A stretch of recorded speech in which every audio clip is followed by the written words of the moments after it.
The blood on Grace Zimmerman's hands told a story that no one in Riverside, California wanted to hear. But on that scorching August afternoon in 1882, the truth mattered less than appearances.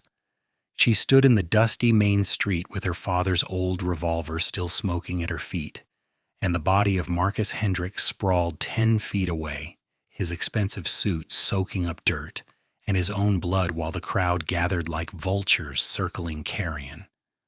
Grace's chest heaved with ragged breaths, her simple cotton dress torn at the shoulder where Hendrick had grabbed her, bruises already blooming purple on her fair skin, but all anyone seemed to see was a dead man and a woman holding the weapon that killed him. "She shot him in cold blood," someone shouted from the growing mob, and Grace felt the world tilt sideways as rough hands grabbed her arms, yanking them behind her back with brutal efficiency. She tried to speak, to explain what Hendrick had done, what he had tried to do in the narrow alley behind the general store, but her voice came out as nothing more than a strangled sob. The late summer heat pressed down on everything like a physical weight, making the air shimmer above the packed earth streets and turning the gathered townsfolk into wavering shadows. Sheriff Dawson pushed through the crowd, his weathered face set in grim lines as he surveyed the scene. He was a hard man shaped by hard years, and Grace knew with sinking certainty that he would not listen to her side of things. Marcus Hendrick came from money, from one of the wealthy ranching families that practically owned half the county, while Grace was just the school teacher's daughter, alone in the world since her father died of pneumonia the previous winter, and her mother followed him to the grave 2 months later from a broken heart. "Get her to the jail," Dawson said flatly, not even looking at Grace's face, not seeing the terror in her green eyes or the way her whole body trembled. "Someone fetch the doctor for the body and send word to the Hendrick ranch."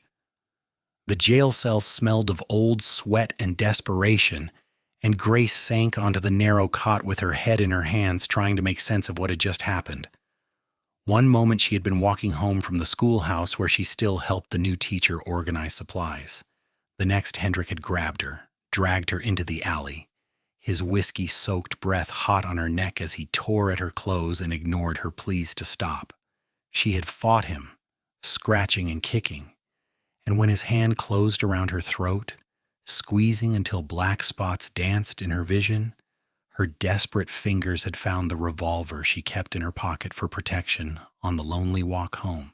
She remembered the deafening crack of the shot, the way Hendrick's eyes had gone wide with shock, the warm spray of blood across her hands, and then she had stumbled out into the street still holding the gun, too dazed to understand how it must look to anyone watching. Hours crawled by in that cell, marked only by the changing angle of sunlight through the barred window. No one came to ask her what happened. No one wanted to hear her version of events. Grace had never felt so utterly alone in her 22 years of life. She thought about her parents, buried side by side in the cemetery on the hill overlooking town, and wondered if she would join them soon at the end of a rope. California had strict laws about murder, and self-defense was a hard thing to prove when the dead man came from a powerful family and the accused was a woman with no one to speak for her. Darkness had fallen when she finally heard footsteps approaching her cell, but it was not the sheriff. A man she had never seen before stood in the shadows beyond the bars, tall and lean with broad shoulders, his face obscured by the brim of a dusty hat. He wore the practical clothes of a working cowboy, denim trousers, and a faded blue shirt, with a bandana tied loosely around his neck and boots that had seen countless miles of hard riding. When he stepped closer to the lamplight, Grace saw he had dark hair that needed cutting, intelligent brown eyes that studied her with surprising gentleness, and a strong jaw covered in several days' worth of stubble. "Miss Zimmerman," he said quietly, his voice a low rumble that somehow eased a fraction of the fear coiled tight in her chest. "My name is Austin Yates. I was in town today, saw what happened after you came out of that alley." Grace stood slowly, moving toward the bars with desperate hope kindling in her heart. "Then you know I did not just shoot him for no reason? He attacked me, he tried to—" Her voice broke, unable to finish the sentence. Austin's expression hardened, anger flashing in his eyes, but she sensed it was not directed at her. I figured something like that happened, given the state of your dress and the way you looked when you stumbled into the street. Problem is, no one else seems interested in figuring out the truth. The Hendricks are already calling for your trial, and from what I hear, they want it done quick. Why are you here? Grace asked, wrapping her arms around herself against the evening chill that seeped through the stone walls. You do not know me. You have no reason to help me. Austin removed his hat, turning it slowly in his hands as he seemed to consider his answer. My sister was 20 years old when a man thought he could take what she would not give freely. She fought back too, but she did not have a gun. He left her alive but broken, and no one would believe her story over his. She took her own life 6 months later because she could not live with what he had done and the shame people made her feel for fighting back. His voice remained steady, but Grace heard the deep well of old pain beneath the words. I swore then I would never stand by and watch another woman be punished for saving herself from that kind of violence. So that is why I am here, Miss Zimmerman, because someone needs to stand up for you, and it looks like I am the only one willing to do it. Tears burned hot trails down Grace's cheeks, and she gripped the cold iron bars to keep herself upright. How can you help me? The trial will be a formality. They have already decided I am guilty. Then we need to find witnesses who can testify to what Hendrick was, what he was capable of, Austin said with quiet determination. A man like that, with money and power, he does not try something like what he did to you just once. There will be other women, other victims. If we can find them, get them to speak up, maybe we can show the jury who Marcus Hendrick really was. They will never testify, Grace said bitterly. What woman would stand up in public and admit to such shame? They will be ruined, just like I am already ruined. Austin stepped closer to the bars, so close she could see the sincerity burning in his eyes. Let me try, Miss Zimmerman. Give me a chance to find the truth and bring it to light. I have some time before I need to move on, and I would rather spend it fighting for justice than watching an innocent woman hang. Something in his words, in the fierce conviction behind them, made Grace want to believe him. She had been so alone for so long, carrying the weight of her grief and her fears with no one to share the burden. And here was this stranger offering her something she had thought lost forever. Hope. Thank you, she whispered. I do not even know why you would do this, but thank you. Get some rest if you can, Austin said, settling his hat back on his head. I will start asking questions first thing in the morning. Someone in this town knows something that can help you, and I will find them. After he left, Grace lay on the hard cot staring up at the ceiling, replaying their conversation in her mind. Austin Yates had appeared like an answer to a prayer she had not even known how to form. And despite everything, she felt a tiny spark of hope take root in her heart. Sleep came fitfully, haunted by nightmares of Hendrick's hands on her throat and the terrible certainty that the noose was already being measured for her neck. Austin spent that first night in a boarding house room that smelled of lye soap and old wood, but he barely slept. Instead, he sat by the window watching the quiet streets of Riverside and thinking about how to approach the investigation. He had worked as a ranch hand, a trail driver, and a dozen other hard jobs in his 28 years, but he had never tried to prove someone innocent of murder. Still, he had not lied to Grace Zimmerman when he said he would try. The memory of his sister Emily's funeral, of lowering her coffin into the cold ground while their parents wept, had never left him. He had failed to protect Emily, but maybe he could save Grace. Morning came with bright sunshine and already building heat, typical for Southern California in late summer. Austin started his investigation at the saloon, figuring that was where men like Marcus Hendrick spent their time and where loose tongues might reveal useful information. The bartender, a grizzled man with more scars than teeth, eyed Austin with suspicion when he started asking questions about Hendrick. "Man is dead," the bartender said gruffly, wiping down the bar with a rag that had seen better days. "Ain't right to speak ill of the dead." "Even if the dead man was a predator who attacked women?" Austin asked quietly, sliding a few coins across the bar. I am not looking for gossip. I am looking for the truth. The bartender pocketed the coins and glanced around to make sure no one else was listening. Hendrick came in here regular, always had money to throw around, always got mean when he drank. There were a few times I had to tell him to leave the working girls alone because he got too rough. One of them, Sadie, she ended up with a broken wrist after he took her upstairs, claimed it was an accident, but I saw the fear in her eyes. Austin felt his jaw tighten. Where can I find Sadie now? She left town about 2 months ago. Said she was heading to San Francisco for better opportunities, but there might be others who could tell you similar stories. The bartender leaned in closer, his voice dropping to barely above a whisper. You are trying to help that school teacher girl, are you not? The one who shot him? I am trying to help an innocent woman who defended herself, Austin corrected, and I am trying to make sure the truth comes out before they hang her for it. The bartender studied him for a long moment, then nodded slowly. There is a seamstress, works out of a shop 2 streets over, name is Clara.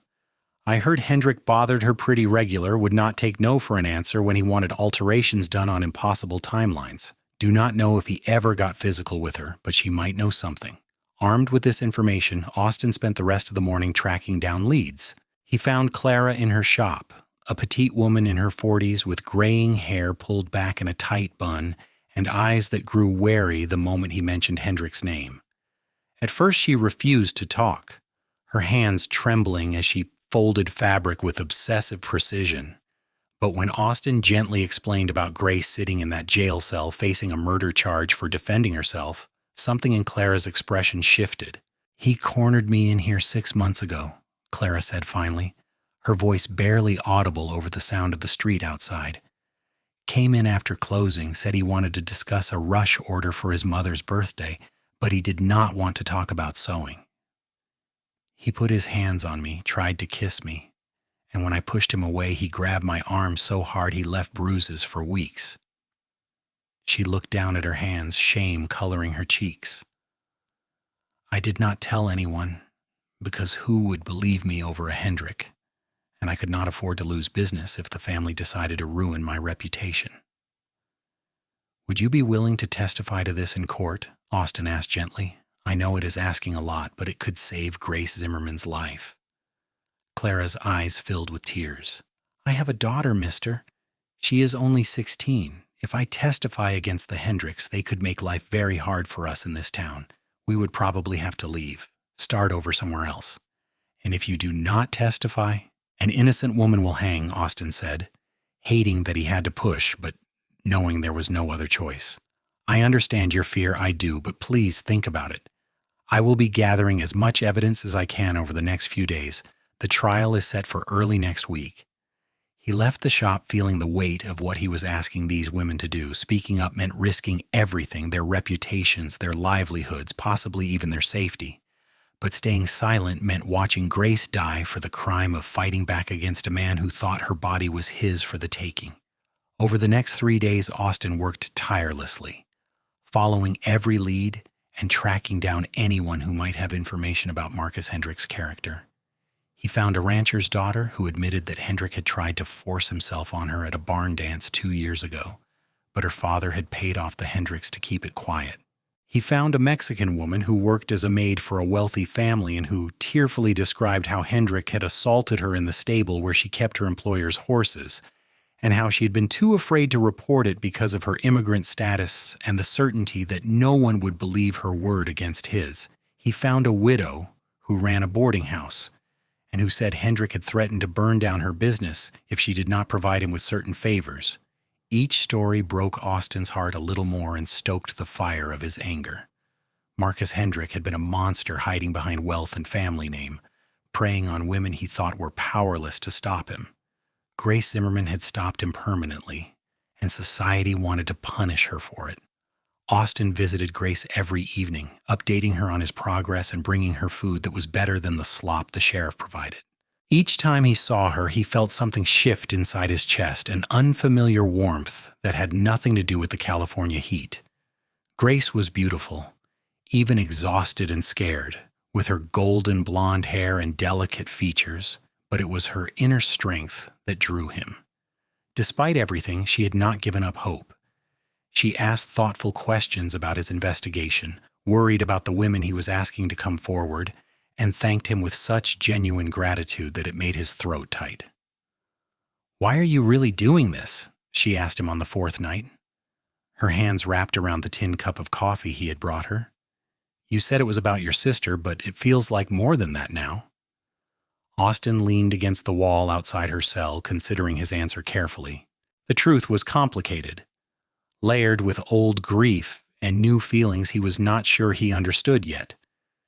At first it was about Emily, about not failing another woman the way I failed her, but now he met her eyes through the bars, saw the intelligence and courage in her gaze. "Now it is about you too. You deserve justice, Grace. You deserve to have your life back, to walk free and know that you did nothing wrong. What Hendrick did to you was evil, and what you did in response was survival. Anyone who cannot see that is blind." Grace's eyes glistened with unshed tears. "I keep thinking about what will happen if we lose. If I hang, there will be no one to remember my parents, no one to visit their graves or keep their memory alive. I will just be the murderer daughter, a stain on their legacy."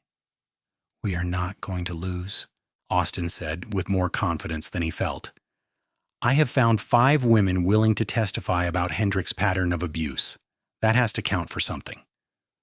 But when the trial began on a sweltering Monday morning in the small courthouse, Austin realized just how steep the odds were stacked against them. The jury was made up entirely of men, most of whom had business dealings with the Hendrick family or owed them favors. The judge, a corpulent man named Horace Whitman, made no secret of his friendship with Marcus's father, and the prosecutor was a slick lawyer brought in from Los Angeles specifically to ensure a conviction. Grace sat at the defendant's table wearing a borrowed dress that was slightly too large, her face pale but composed. Austin had managed to scrape together enough money to hire a lawyer for her, a young man fresh out of law school named Thomas Brennan, who had more enthusiasm than experience but was willing to fight for the truth. Austin sat in the gallery, his hands clenched into fists as he watched the proceedings unfold. The prosecutor painted Grace as a cold-blooded killer, a woman of loose morals who had lured Marcus Hendrick into that alley with promises of affection and then shot him when he refused to pay her for services rendered. The lies were so outrageous that Austin wanted to jump up and shout his objections, but Thomas Brennan did his best to counter each false claim with logic and reason. When it came time for the defense to present its case, Thomas called the first witness, Clara the seamstress. She took the stand with visible reluctance, her voice shaking as she described Hendrick's assault on her 6 months earlier. The prosecutor tore into her on cross-examination, suggesting she was lying for attention or had invited Hendrick's advances by being alone with him in her shop after hours. Clara left the stand in tears, and Austin's heart sank. The other witnesses followed with similar stories and similar results. The prosecutor was skilled at turning their testimony against them, at making them seem like opportunistic women jumping on a tragic event to settle imaginary scores against a dead man who could no longer defend himself. The Mexican woman was barely allowed to testify at all, with the prosecutor objecting that her immigrant status and poor English made her unreliable. The judge sustained the objection, and Austin saw their case crumbling before his eyes. When Thomas called Austin to the stand to testify about finding Grace in the immediate aftermath of the shooting, the prosecutor objected that Austin was biased, that he had become personally involved with the defendant and therefore his testimony was worthless. The judge seemed inclined to agree, but Thomas argued passionately that Austin was the closest thing to an impartial witness they had, since he had no prior connection to Grace or to Hendrick before the shooting occurred. "Tell the court what you saw that day," Thomas prompted once Austin was finally allowed to speak. Austin looked directly at the jury as he spoke, willing them to hear him, to really listen. "I was standing outside the Mercantile when I heard a gunshot from the direction of the alley. Seconds later, Miss Zimmerman stumbled into the street. Her dress was torn at the shoulder, her hair was disheveled, and she had the look of someone who had just survived something terrible. She was not acting like someone who had just committed cold-blooded murder. She was acting like someone who had just fought for her life and barely won. "But you did not actually see what happened in the alley, did you, Mr. Yates?" The prosecutor pounced during cross-examination. "You did not witness Mr. Hendrick allegedly attack Miss Zimmerman, did you?" "No, I did not," Austin admitted. "But I have spent the last week talking to women all over this town who have suffered at Marcus Hendrick's hands. I have heard stories that would make your blood run cold. Stories of a man who thought his money and his family name gave him the right to take whatever he wanted from women too afraid or too powerless to stop him." "Objection, Your Honor," the prosecutor shouted. "The witness is making allegations against a dead man who cannot defend himself." "Sustained," Judge Whitman said tiredly. "The jury will disregard Mr. Yates's last statement. Mr. Yates, please limit your testimony to what you personally witnessed."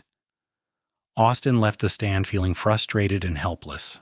Thomas had done his best, but the deck was stacked against them. The prosecutor's closing argument was a masterpiece of emotional manipulation, painting Marcus Hendrick as a beloved son cut down in his prime by a desperate woman, while Grace was portrayed as a scheming temptress who had murdered in cold blood. Thomas's closing argument was passionate and logical, but Austin could see from the jury's faces that the words were not landing. The jury deliberated for less than 2 hours before returning with a verdict. Austin sat rigid in his seat, watching Grace's face as the foreman stood to deliver the news. "We find the defendant guilty of murder in the first degree." The courtroom erupted in noise, some people cheering the verdict while others gasped in dismay. Grace swayed in her seat, all color draining from her face as the reality crashed over her. Judge Whitman banged his gavel for order, then pronounced sentence in a flat, emotionless tone. "Grace Zimmerman, you have been found guilty of murder. You will be taken from this place to the county jail where you will be held until 1 week from today, at which time you will be hanged by the neck until dead. May God have mercy on your soul." Austin felt like he had been punched in the gut. He had failed her.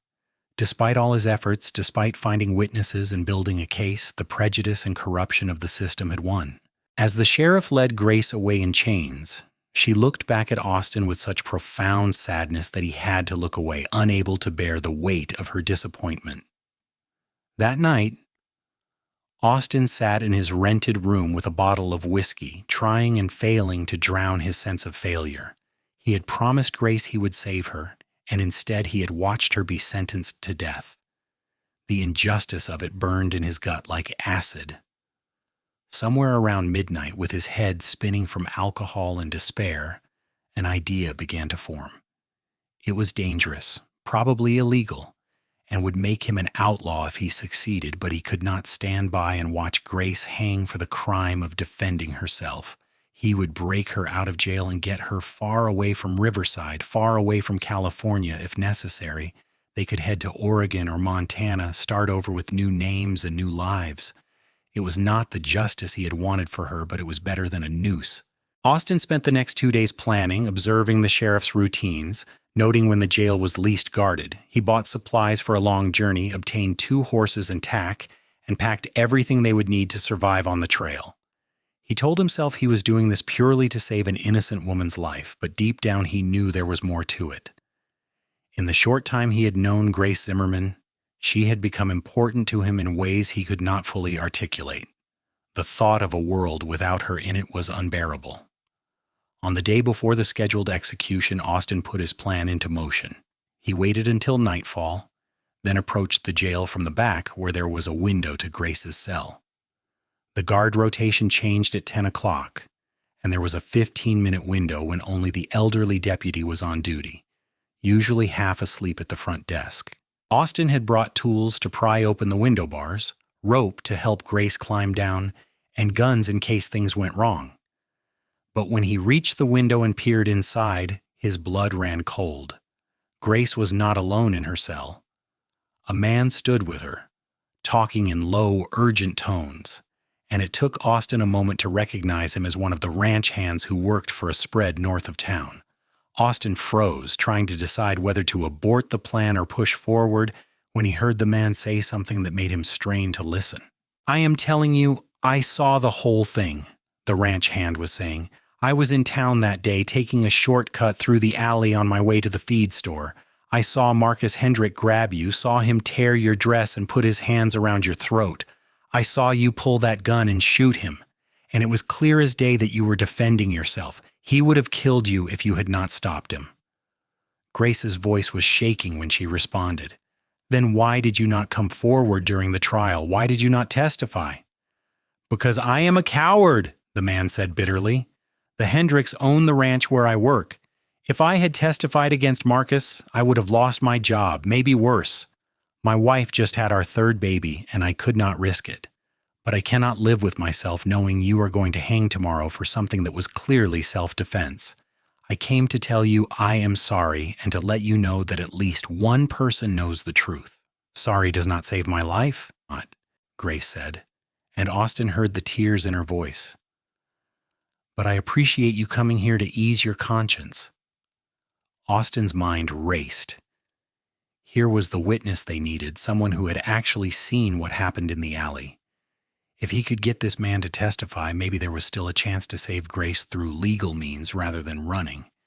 But convincing a terrified ranch hand to risk his livelihood against the powerful Hendrick family would not be easy. He tapped softly on the window, and both Grace and the ranch hand jumped. Grace moved closer to the bars, her eyes widening when she recognized Austin. The ranch hand looked like he wanted to bolt. "Wait," Austin called quietly. "I need to talk to you. What is your name?" The man hesitated, glancing between Austin and Grace. Peter Collins." "Peter, I know you are scared. I understand why you did not testify before, but if you walk away now without doing anything to help Grace, you will carry that guilt for the rest of your life," Austin said urgently. "I have been where you are. I stood by once when a woman needed help because I was afraid of the consequences, and my sister died because of my cowardice. Do not make the same mistake I did." Peter ran a hand through his hair, agony written across his weathered face. "You do not understand. The Hendricks will destroy me. They will make sure I never work again, that my family starves. Then we will help you," Austin said, making the decision in that instant. "After you testify, I will make sure you and your family get somewhere safe, somewhere the Hendricks cannot touch you. I have money saved up from years of working cattle drives.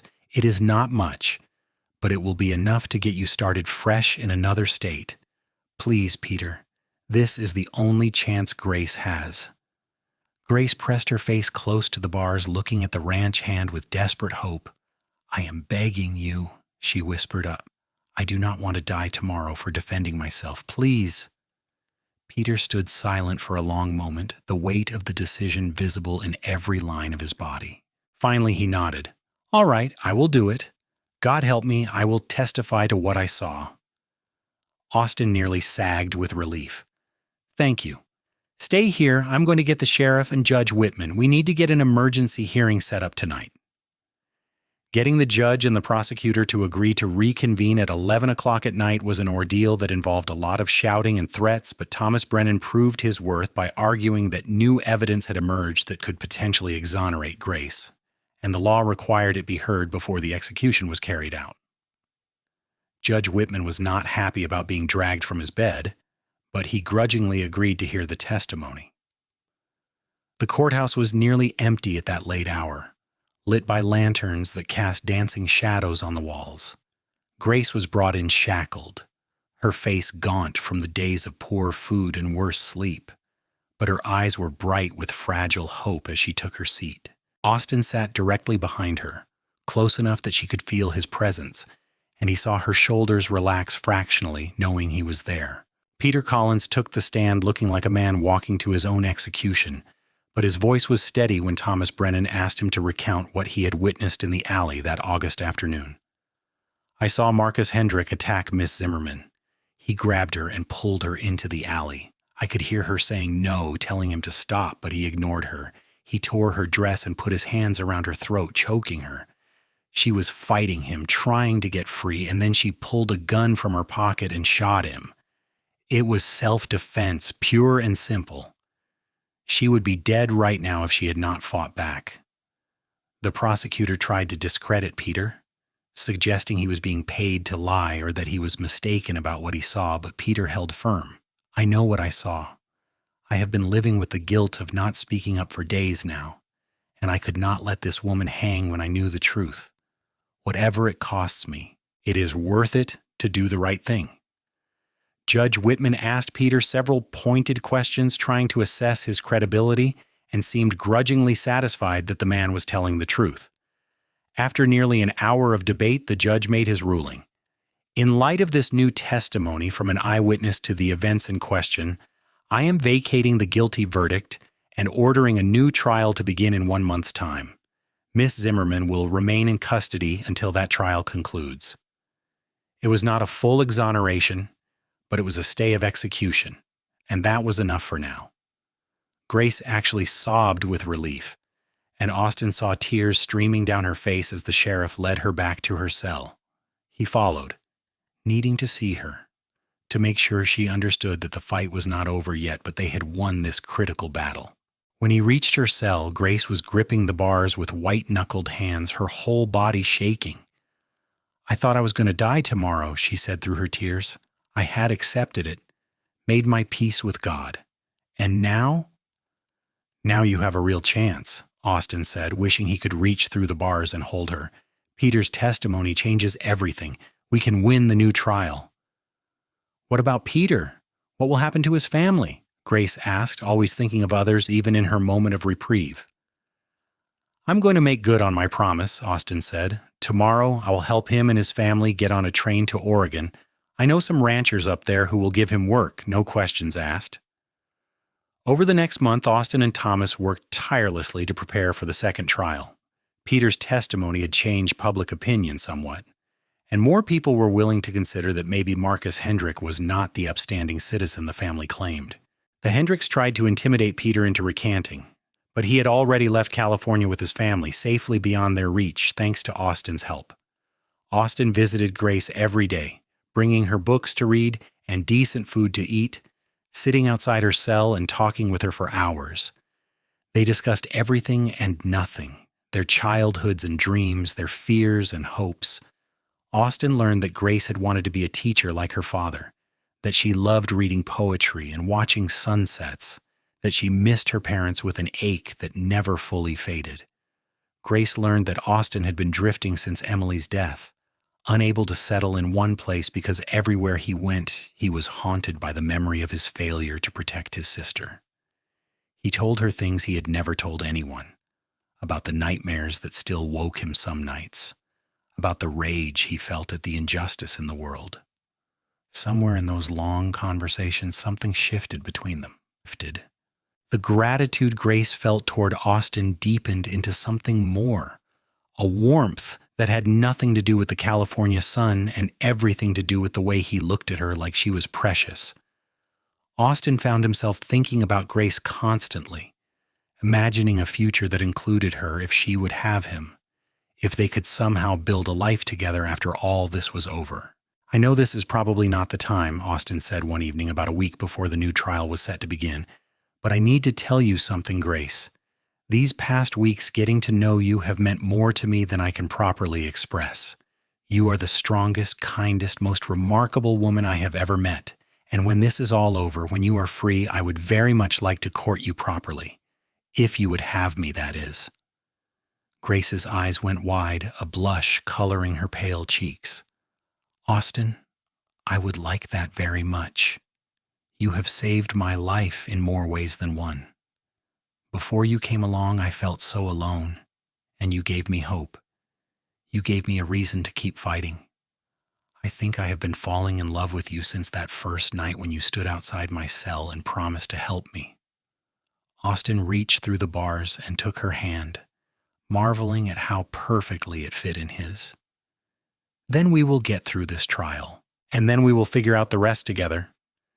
The second trial was a completely different experience from the first. With Peter's eyewitness testimony as the cornerstone of the defense, Thomas was able to build a compelling case for self-defense. The prosecutor tried to poke holes in Peter's story, but the ranch hand had been clear and consistent in his account of events. The women who had testified in the first trial were called back, and this time their stories seemed to resonate more with the jury. Public sentiment had shifted, with many people now openly questioning whether Marcus Hendrick had been the paragon the family claimed. The Hendrick family sat in the front row every day, their faces masks of barely controlled fury, but they could not stop the tide of truth that was finally emerging. When Grace took the stand in her own defense, she spoke with quiet dignity about the attack, about the fear she had felt as Hendrick's hands closed around her throat, about the desperate fight for survival that had ended with her pulling the trigger. She did not try to paint herself as a helpless victim, but rather as a woman who had refused to be murdered and had done what was necessary to live. Austin watched from the gallery, his heart in his throat, willing the jury to see what he saw when he looked at Grace. Not a murderer, but a survivor. Someone brave and true who deserved justice. The jury deliberated for a full day this time, and when they finally returned, Austin could barely breathe as the foreman stood to deliver the verdict. "We find the defendant not guilty by reason of self-defense." The courtroom erupted in cheers and applause, and Grace collapsed in her chair, sobbing with relief and joy. Judge Whitman banged his gavel and formally declared Grace free to go. And then she was being released from her shackles, and Thomas was shaking her hand, and people were crowding around congratulating her. But Grace pushed through the crowd searching for Austin, and when their eyes met across the courtroom, she ran to him. Austin caught her in his arms, holding her tight as she cried against his chest, his own eyes burning with tears of relief and happiness. "You are free," he murmured into her hair. "You are free, Grace." She pulled back just enough to look up at him, her face radiant despite the tears. "Because of you. You saved me, Austin. You believed in me when no one else would." "You saved yourself," Austin corrected gently. "I just made sure everyone else saw the truth of what happened." They stood there in the middle of the courthouse, holding each other while the world moved around them, and Austin knew with absolute certainty that this was just the beginning of their story together. The weeks following the trial were both strange and wonderful for Grace. Freedom felt almost unreal after so long in that cell, and she found herself overwhelmed by simple things like walking down the street without shackles, feeling the sun on her face, choosing what to eat and when to sleep. Austin stayed close during those early days, helping her reclaim her life and rebuild her reputation in town. The school board approached her about returning to teaching, and Grace accepted, finding comfort in the familiar routine of educating young minds. Austin rented a small house on the edge of town and started working as a ranch hand for one of the few outfits that did not have ties to the Hendrick family. He courted Grace properly, calling on her in the evenings after she finished work, taking her on walks along the Riverside that gave the town its name, bringing her wildflowers he picked on his rides through the California hills. They talked about everything, learning each other's quirks and habits, discovering the dozens of small ways they fit together perfectly. 3 months after the trial, on a crisp November evening with the sunset painting the sky in shades of gold and crimson, Austin took Grace to a secluded spot by the river where willow trees draped their branches over the water. He had spread a blanket and brought a basket of food, and they ate while watching the light fade and the stars emerge. "Grace, I have been thinking about our future," Austin said when the meal was finished and they sat close together watching the river flow past. "I know we have not been courting long by traditional standards, but I'm not a young man anymore, and I know what I want. I want to build a life with you. I want to wake up every morning and see your face. I want to support your dreams and share your burdens. I want to grow old by your side." He reached into his pocket and pulled out a simple gold ring, holding it up in the starlight. "Grace Zimmerman, will you marry me?"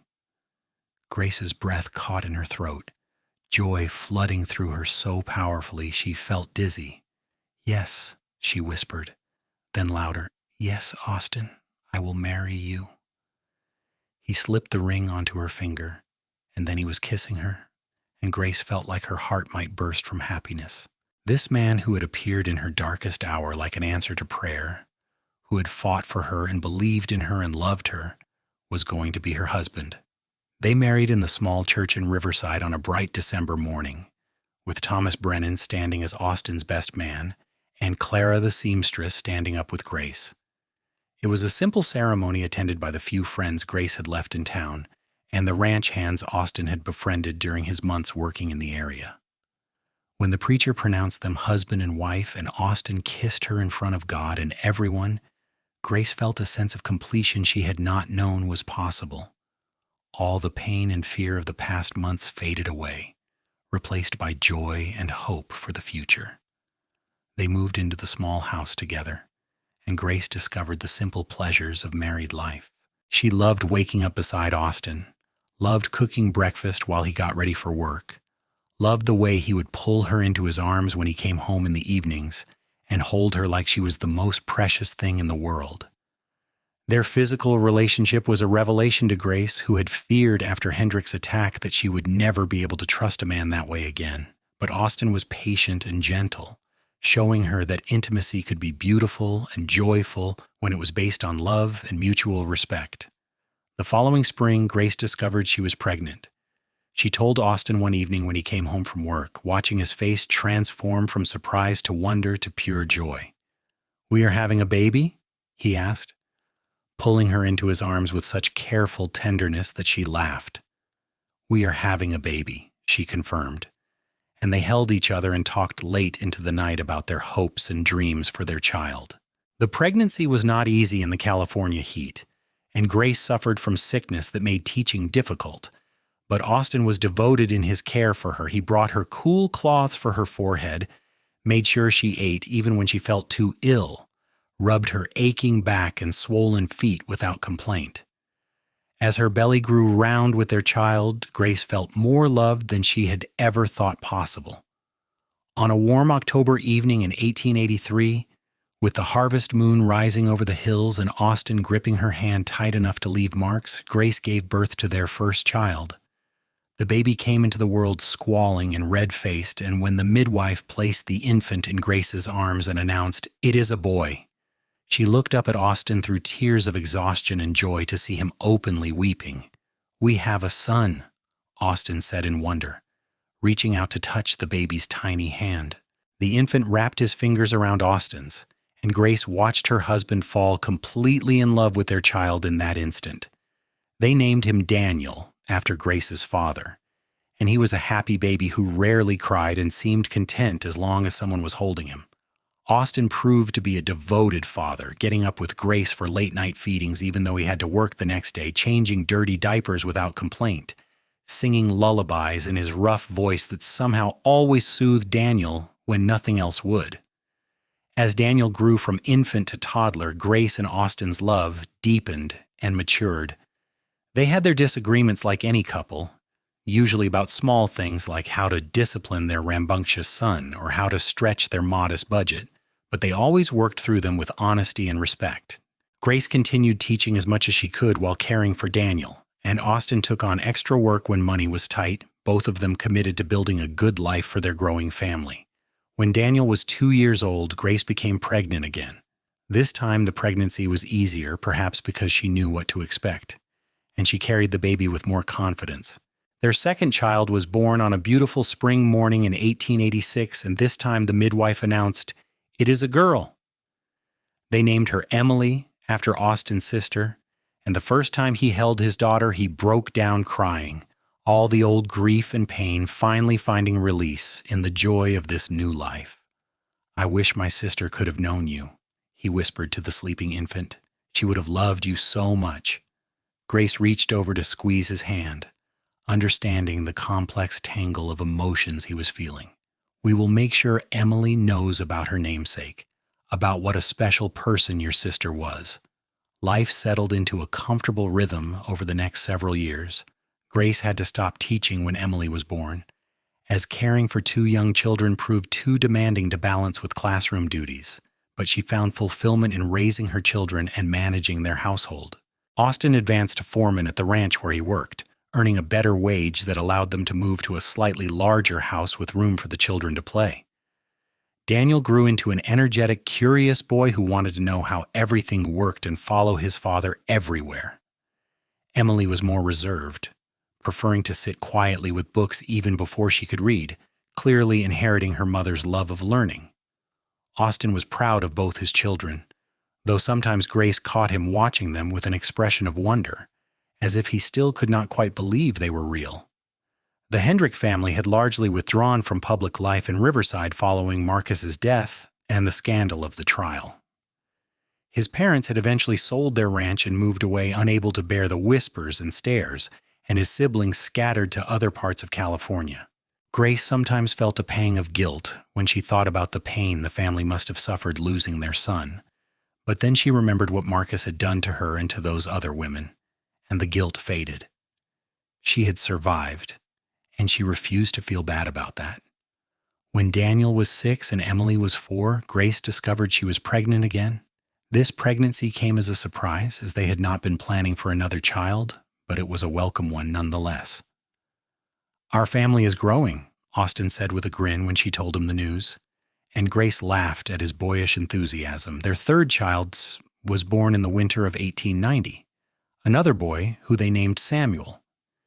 He came into the world during a rare cold snap that brought frost to the California valleys, and from the beginning he was a calm, peaceful baby who seemed content to observe the world around him with solemn dark eyes.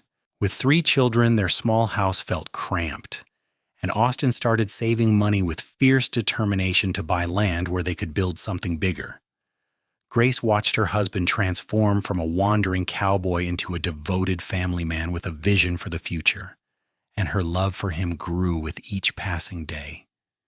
He was everything she had never known to hope for, partner and lover and best friend all wrapped into one. The years passed in a blur of children growing, seasons changing, and small joys accumulating into a life rich with meaning. Daniel followed his father's footsteps into ranch work as soon as he was old enough, showing a natural talent with horses. Emily proved to be brilliant in school, devouring every book she could get her hands on and talking about becoming a teacher like her mother. Samuel was still young but showed signs of inheriting his father's quiet strength and his mother's compassionate nature. Austin finally saved enough to buy 20 acres of good land north of Riverside, with a creek running through it and views of the distant mountains. He spent every spare moment building their new house, enlisting Daniel's help, and occasionally hiring other ranch hands for the bigger jobs. Grace watched their dream home take shape board by board, room by room, and felt grateful beyond measure for the life they had built together. They moved into the new house in the spring of 1895 when Daniel was 12, Emily was 10, and Samuel was 5.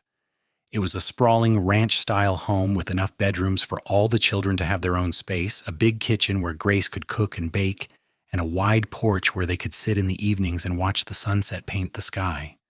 Austin built Grace a small library lining one room with shelves for the books she had been collecting over the years, and she cried when she saw it, overwhelmed by his thoughtfulness. "You have given me everything," she told him that night as they lay in their new bed in their new house. The sound of the creek babbling outside the window. A home, children. A life beyond anything I imagined possible back when I was sitting in that jail cell certain I was going to die. Austin pulled her close, pressing a kiss to her forehead. "You gave me a purpose," he said softly. "After Emily died, I was just drifting, going through the motions of living without really being alive. And then I saw you in that street, saw the injustice about to happen, and suddenly I had a reason to fight again. You saved me just as much as I saved you, Grace." She tilted her face up to kiss him properly, and their passion had not dimmed even after 13 years of marriage. They made love slowly and tenderly, celebrating their new home and the life they had created together, and afterward Grace lay in Austin's arms feeling perfectly content. The children thrived on the ranch, with room to run and explore, animals to care for, and chores to teach them responsibility. Austin bought a few head of cattle and some horses, building a modest operation that supplemented his foreman's wages. Grace started teaching again, opening a small school on their property for the children in the surrounding area whose families could not easily get them to town. She only took on 8 students, keeping the classes small so she could give each child individual attention, and she found deep satisfaction in educating young minds once more.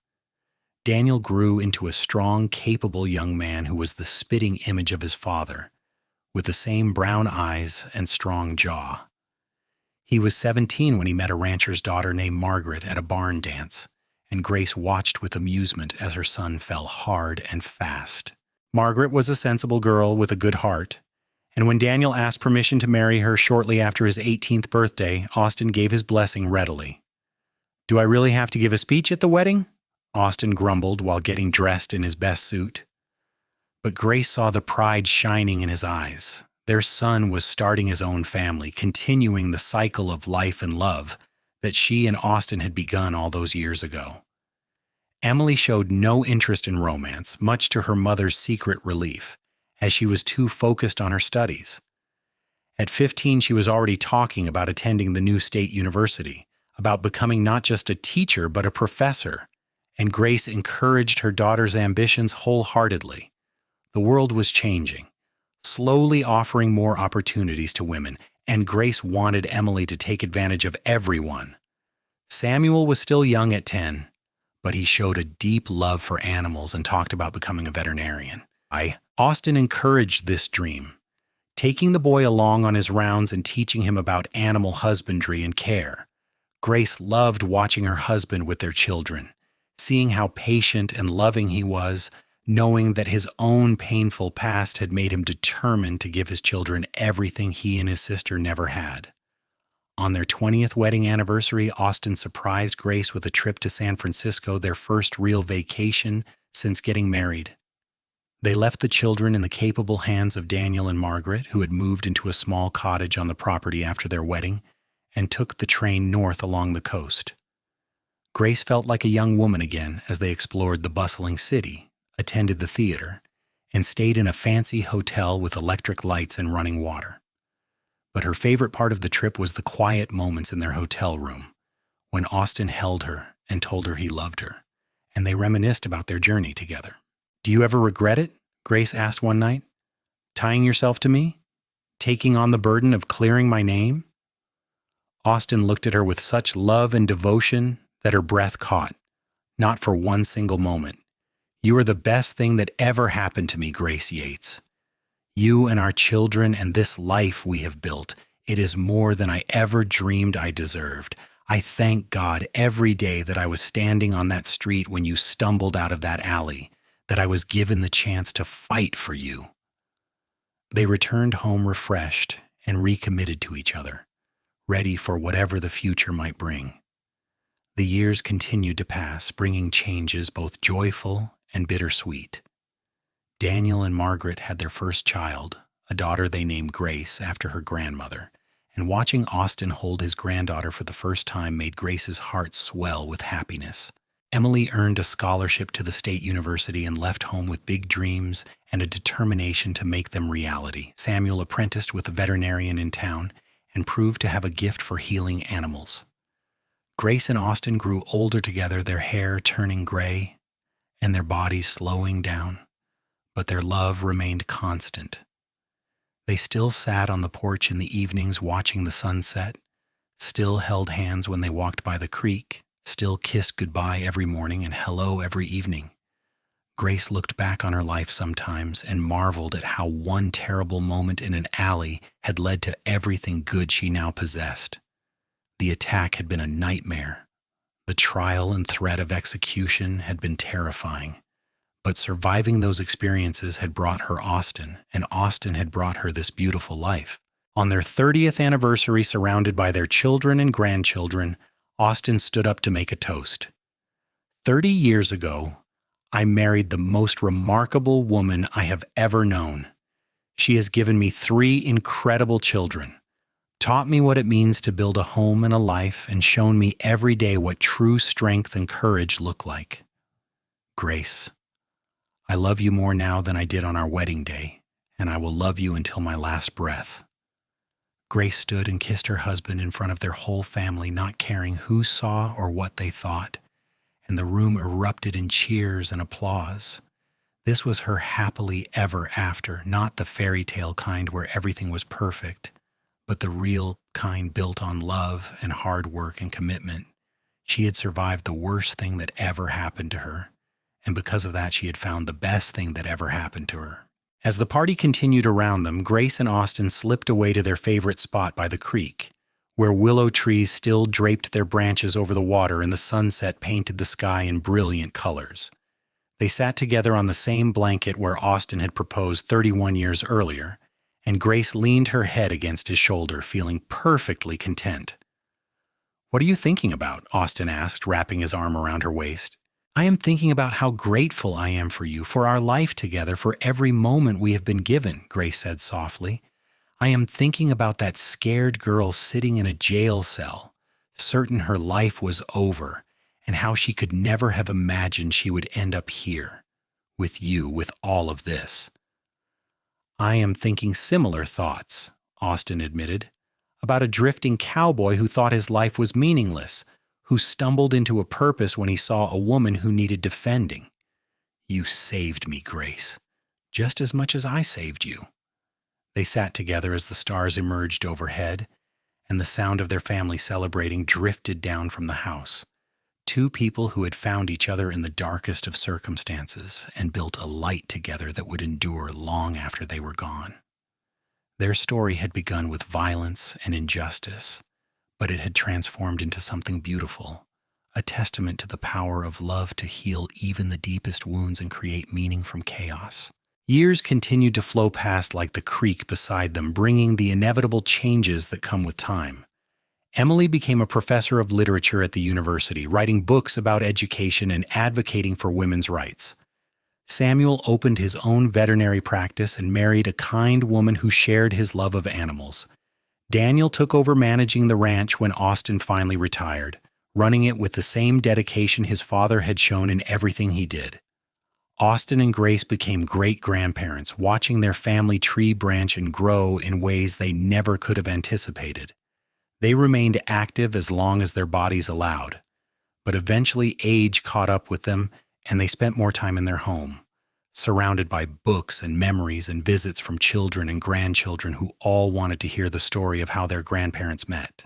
Grace always told the story honestly, not hiding the terrible parts or glossing over the injustice she had faced, but emphasizing how Austin had believed in her when no one else would, how his determination to find the truth had saved her life. "Your grandfather is a hero," she would tell the wide-eyed children. "He taught me that there are still good people in the world, people who will fight for what is right even when it is hard." Austin would protest these descriptions, saying he was just a man who did what anyone should do, but Grace knew better.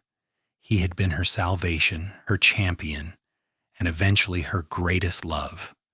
Their story was not conventional or easy, but it was theirs, built on a foundation of justice sought and won, of truth prevailing over lies, and of love strong enough to overcome any obstacle. On a warm spring evening in 1920, after 37 years of marriage and a life rich with meaning, Austin passed away peacefully in his sleep with Grace holding his hand. She was devastated by the loss, but also grateful for every moment they had shared, every laugh and tear and kiss and conversation. At his funeral, surrounded by the massive family they had created together, Grace spoke about the man who had saved her life, and then spent the rest of his days making sure that life was worth living. Grace herself lived another 5 years, spending her time with her children and grandchildren, writing down the story of her life so future generations would understand where they came from and what their grandparents had overcome. She passed away quietly in 1925, in the same house Austin had built for her, in the same bed where they had loved each other for so many years.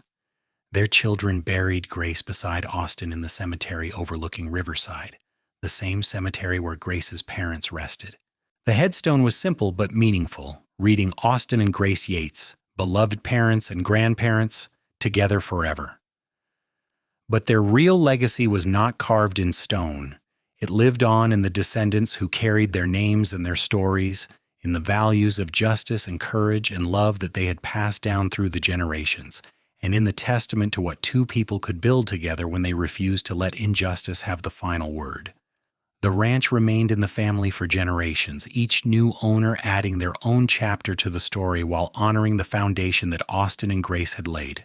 And sometimes on quiet spring evenings when the sunset painted the sky in brilliant colors, people claimed they could see two figures sitting by the creek beneath the willow trees, holding hands and watching the water flow past, together even in eternity. A cowboy and the woman he saved, whose love had transformed tragedy into triumph and built something beautiful that would endure long after they were gone.